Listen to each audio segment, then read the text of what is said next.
After digging even deeper, we found something even more disturbing. Some restaurants in Putnam County haven't been inspected by the health department in years. When I was able to do some research this morning, I got in contact with one of the companies that makes these refuge chambers. And basically what happens is the miners are first trained to try to escape when there's some sort of an incident like this. They can't escape. They're trained to go to one of these refuge chambers that are located within the mine. I'm Patrick McMurtry. Glad to have you with us on Fox 11's Eyewitness News this morning. And 10,000 Boy Scouts in town, 95-degree temperatures. Man, they're going to get a merit badge for survival today. Seriously, it's going to be hot. It's 7:02. The National Boy Scout Jamboree officially kicks off today in Fayetteville. Yeah, tens of thousands of Boy Scouts. And this is the 19th National Jamboree. The first one took place at the National Mall way back in 1937 in Washington, D.C., 76 years ago. Yeah, Eyewitness News reporter Kenny. The Huntington murder trial comes to a surprising and astonishing end. We, the jury, agree and find the defendant, Aaron Searles, not guilty.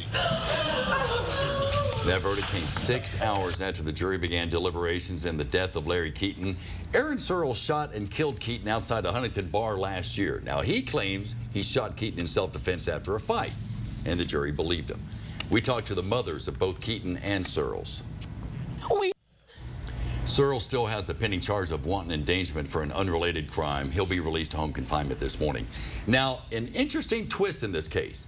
The judge told the jury not to let a high-profile case sway their opinion. Now, he was referring to the George Zimmerman verdict. And one of the 6 women who found Zimmerman not guilty decided to come forward to explain why the jury came to its decision. Andrew Spencer reports the woman known. The department has asked the county and the state to bail them out of hundreds of thousands of dollars in debt. And now the state's investigating where the money went. The county commission wants a complete audit. And after digging even deeper, we found something even more disturbing. Some restaurants in Putnam County haven't been inspected by the health department in years. Putnam County is one of the fastest growing areas around here. There's lots to do, lots of places to eat. Everything from fast food joints to sit-down restaurants. The menus are different, but they all have one thing in common. None we went to have been inspected by the Putnam County Health Department this year. People living here have similar reactions when they find that out. Somebody ought to start kicking some butt. They're being lazy. That's unacceptable. We checked out about a dozen restaurants, asking to see their health department inspections. Only one had theirs posted. The others we went to said they were told by the health department, you, the public, don't have the right to see these inspections posted like you do most everywhere else in the state. Most restaurants are inspected every 3 months or so. But take a look at what we found in Putnam County. Not one restaurant we visited had been inspected so far this year. 2 of those restaurants hadn't been inspected in over a year. One manager refused to show me his last health inspection. He simply wrote down the last time inspectors visited him, July 2012.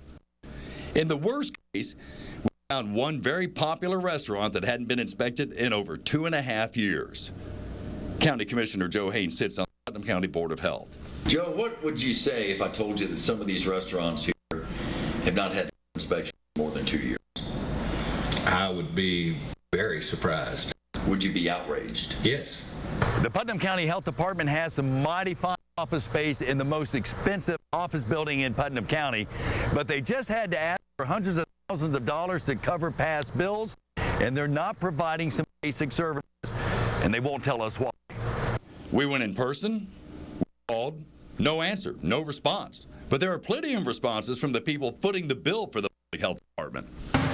Doing their job because that's a public safety. The kids in public are getting sick. I'm very picky with what he eats, and I like to know that it's clean.